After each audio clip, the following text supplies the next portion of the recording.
I am Engineer Satyendra Kumar. Welcome you to our YouTube channel SK Maths Mania. तो last class में हमने पढ़ा था कुछ स्पेशल फंक्शन के बारे में, है ना। और वो स्पेशल फंक्शन किस पे बेस्ड था? तो पीरियोडिक फंक्शन पे, है ना।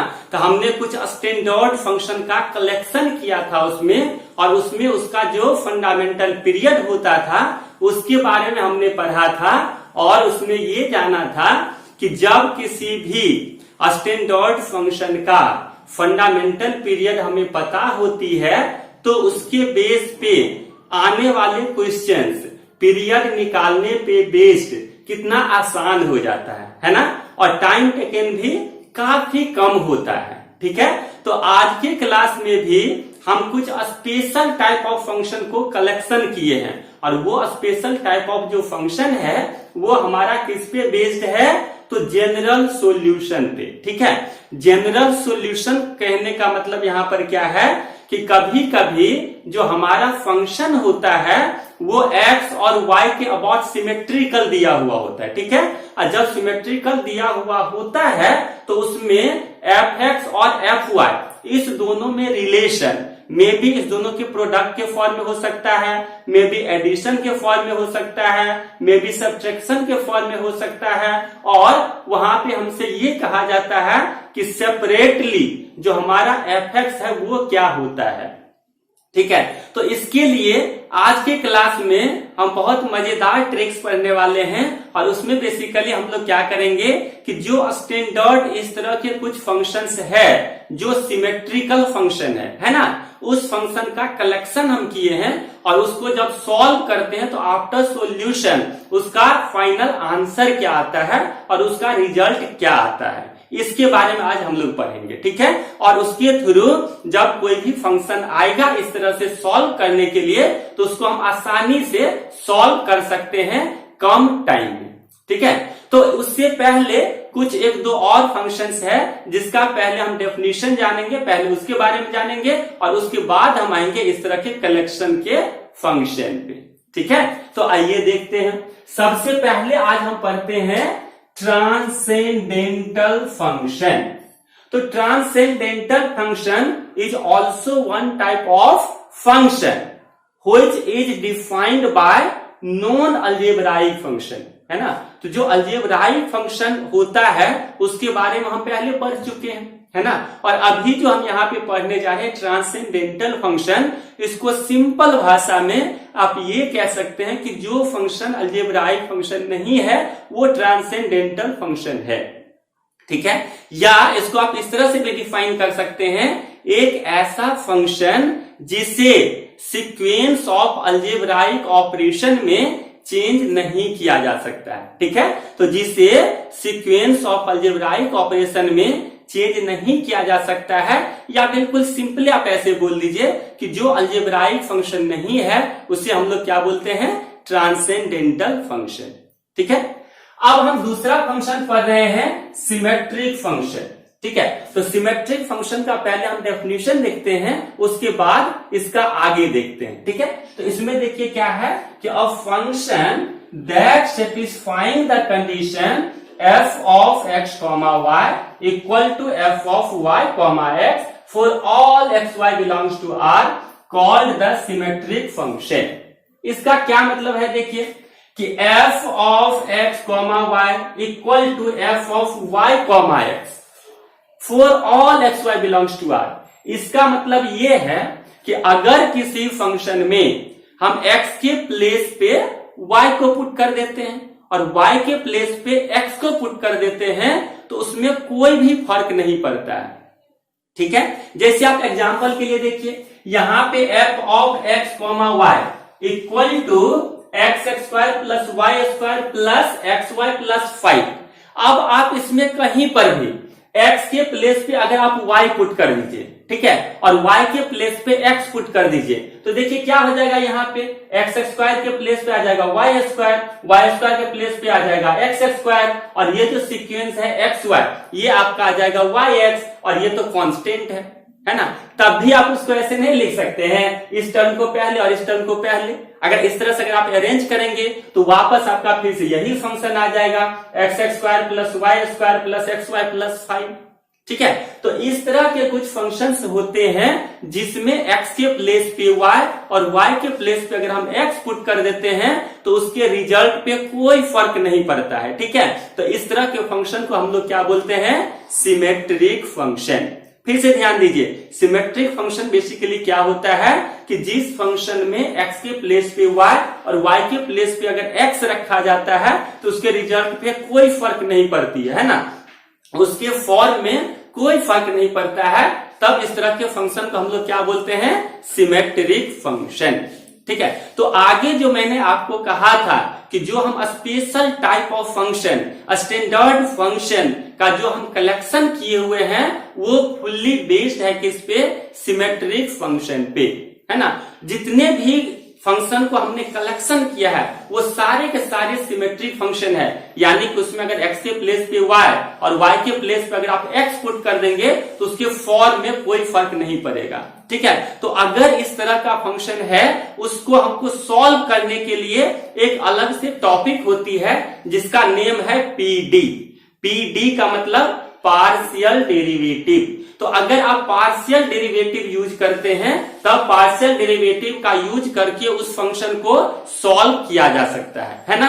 लेकिन यहाँ पे जो हमारा सिलेबस है उसमें पार्शियल डेरिवेटिव वो डायरेक्टली नहीं है, इसीलिए उस फॉर्म को अगर हम याद रखते हैं कि इस फॉर्म में है तो फंक्शन की वैल्यूज ये आएंगे, है ना। तो इस रिजल्ट से हम काफी सारे प्रॉब्लम को शॉर्ट टाइम में और आसानी से सॉल्व कर सकते हैं। ठीक है, तो उसमें देखिए फॉर्म हमारा कौन सा है, इसमें जो सबसे फर्स्ट फॉर्म है हमारा ये दिया हुआ है कि if f of x y equal to f of x into f of y. अब यहां पर भी देखिए अगर x के प्लेस पे y और y के प्लेस पे x पुट कर देंगे तो इसमें कोई फर्क नहीं पड़ेगा, है ना। तो अगर हमें ऐसा दिया हुआ है कि f of x y is equal to f of x into f of y, then f x is equal to x raise to the power n for all n belongs to r, यानी n की जो values होंगे वो कोई भी real number हो सकता है। ठीक है, और इस फॉर्म में होगा तो यहां से पार्शियल डेरिवेटिव का यूज करके अगर आप fx निकालेंगे तो आपका फाइनल जो रिजल्ट आएगा, जो fx आएगा वो आपको x raise to the power n के फॉर्म में आ जाएगा। ठीक है, अब दूसरा फॉर्म देखिए क्या है, दूसरा फॉर्म है कि if f of x y equal to f of x plus f of y, then f x is equal to k l n x और f x is equal to 0 where k is equal to constant. अगर हमारा function इस तरह से दिया हुआ है तो इसमें भी देखिए अगर x के प्लेस पे y और y के प्लेस पे अगर आप x पुट कर देते हैं तो उस पर कोई फर्क नहीं पड़ता है। ठीक है, तब इस तरह के फॉर्म है, इसमें हमारा एफ एक्स में रिजल्ट क्या आ जाएगा, के log of x to the base e, उसी को शॉर्ट में हम लोग क्या लिखते हैं, के एल एन एक्स, और f x is equal to 0 भी आ सकता है जिसे हम लोग क्या बोलते हैं, zero function where k is equal to constant. ठीक है, अब देखिए जो हमारा तीसरा फॉर्म है, तीसरा फॉर्म क्या है कि if f of x plus y equal to f x equal to f y, then f x is equal to k where k is equal to constant. और अगर f x is equal to k है तो ये हमारा कौन सा function होता है, कांस्टेंट फंक्शन। लेकिन ये कब होगा, जब हमें दिया हुआ रहेगा f of x plus y equal to f x is equal to f y, तब हमारा रिजल्ट क्या आएगा, कांस्टेंट फंक्शन। ठीक है, अब नेक्स्ट देखते हैं फोर्थ नंबर पे देखिए, if f of x plus y equal to f of x into f of y, then f x is equal to a raise to the power k x where k is constant. ठीक है, अब इसमें भी देख लीजिए आप x के place पे y और y के प्लेस पे अगर आप x पुट करेंगे तब कोई फर्क नहीं पड़ेगा उसके फॉर्म में। ठीक है, उसी कंडीशन में सिर्फ अगर यहां से आप एफ एक्स निकालेंगे तो ये आपको क्या आ जाएगा, a raise to the power k x. ठीक है, अब नेक्स्ट देखिए फिफ्थ नंबर पे, इसमें क्या है कि if f of x plus y equal to f of x plus f of y, then f x is equal to k x. जब के एक्स फंक्शन है तो ये आपका एक लीनियर फंक्शन होगा जो पासिंग थ्रू ओरिजिन, है ना, क्योंकि यहाँ पे कोई भी कांस्टेंट प्लस में नहीं है। अगर कोई भी कांस्टेंट प्लस में नहीं होता है तब वो लीनियर फंक्शन ओरिजिन से पास करता है, ठीक है ना। तो ये कब आएगा हमारा linear function passing through origin? कब? जब हमारा ये दिया हुआ है कि f of x plus y equal to f of x plus f of y then f(x) is equal to kx, ठीक है। अब नेक्स्ट फॉर्म देखिए क्या है, फॉर्म नंबर 6, ये है if f(x) into f of 1 by x equal to f of x plus f of 1 by x then f(x) is equal to plus minus x raise to the power n plus 1 where n belongs to capital N, और capital N का यहां पर क्या मतलब है, natural number, ठीक है ना। अब यहाँ पे एक चीज कंफ्यूज मत होइएगा, वो क्या है, यहाँ पे plus minus x raise to the power n, यानी कि जो x raise to the power n है वो plus x raise to the power n भी हो सकता है और minus x raise to the power n भी हो सकता है। लेकिन ये जो है प्लस में 1, उसमें प्लस माइनस नहीं है, इसमें सिर्फ प्लस है, और ये जो प्लस माइनस है ये सिर्फ और सिर्फ है x raise to the power n में, ठीक है। तो अगर हमारा फंक्शन इस फॉर्म में है, यानी कि if f of x into f of 1 by x equal to f of x plus f of 1 by x then f(x) would be plus minus x raise to the power n plus 1 where n belongs to capital N means natural number, ठीक है। अब next form देखिए हमारा क्या है, next x plus y divided by 1 minus x y equal to f of x plus f of y then f(x) is equal to k tan inverse x where k is equal to constant, ठीक है। अब इस form में भी देखिए, अगर x के place पे y और y के प्लेस पे x पुट कर देते हैं तो इस फॉर्म में भी कोई चेंजिंग नहीं आएगा, ठीक है। और यहाँ पे ये जो k tan इनवर्स x में जो इसका आंसर आ रहा है, इसको आप ऐसे भी समझ सकते हैं। यहाँ पे देखिए, अगर x is equal to tan a put कर देते हैं और y is equal to tan b put कर देते हैं, तो ये आपका tan a प्लस b का फॉर्मूला नहीं हो जाएगा। यहाँ पर tan a plus tan b divided by 1 minus tan a into tan b, है ना, तो ये उसका फॉर्मूला हो जाएगा। तो इस तरह से आप याद रख सकते हैं कि अगर इस फॉर्म में है तो वो tan के फॉर्म में जा सकता है ना। और इस सभी को हम सॉल्व कैसे करते हैं, partial derivative is the simple and easiest way to solve such type of question. लेकिन अगर आप इस सारे में आप पार्शियल डेरिवेटिव लगाएंगे तो जो आपका सॉल्यूशन है वो आपका लेंथी होगा, ठीक है, लेकिन जो रिजल्ट है वो आपका यही आएगा, ठीक है। तो ये हमारा ये जो 7 फॉर्म है ये बहुत ही इंपॉर्टेंट फॉर्म है कि अगर कोई भी सिमेट्रिक फंक्शन दिया हुआ, फिर से याद रखिएगा, इसमें जितना भी ये 7 फॉर्म है ये सारे के सारे कब है, सिमेट्रिक फंक्शन के केस में। अगर सिमेट्रिक फंक्शन नहीं होगा तब इसका रिजल्ट ऐसा नहीं होगा, ठीक है ना। तो अब ऐसा नहीं कि कोई दूसरा फंक्शन दिया हुआ हो और आप आइडेंटिफाई उसको बिना किए हुए उस फॉर्म में लिख दीजिए, तब आपका गलत हो जाएगा, ठीक है। तो ये था बेसिकली हमारा सिमेट्रिक फंक्शन पे बेस्ड कुछ स्टैंडर्ड और स्पेशल फंक्शन, जिसका हमने ये रिजल्ट देखा कि अगर इसको हम याद रखते हैं तो पार्टिकुलरली जेई मेंस के लिए और आपको आईआईटी एडवांस के लिए ये बहुत ही इंपॉर्टेंट टॉपिक था, क्योंकि इस पे बेस्ड क्वेश्चन आता ही आता है और उसको अगर आप बेसिक तरीके से सॉल्व करने लगेंगे तो आपको काफी टाइम लगेगा और हो सकता है कि आपको उसमें मिस्टेक भी हो जाए। बट अगर आप यहाँ पे डायरेक्ट आप ये रिजल्ट यूज कर लेते हैं तो फर्स्ट चीज तो कहीं पे कोई मिस्टेक होने का भी चांस नहीं रहेगा। दूसरी बात कि आपको जो टाइम है वो काफी कम लगेगा, जिससे आपका जो टाइम मैनेजमेंट होगा वो काफी बेटर होगा आपके एग्जाम्स में और आपके परफॉर्मेंस बेटर रहेगा, ठीक है।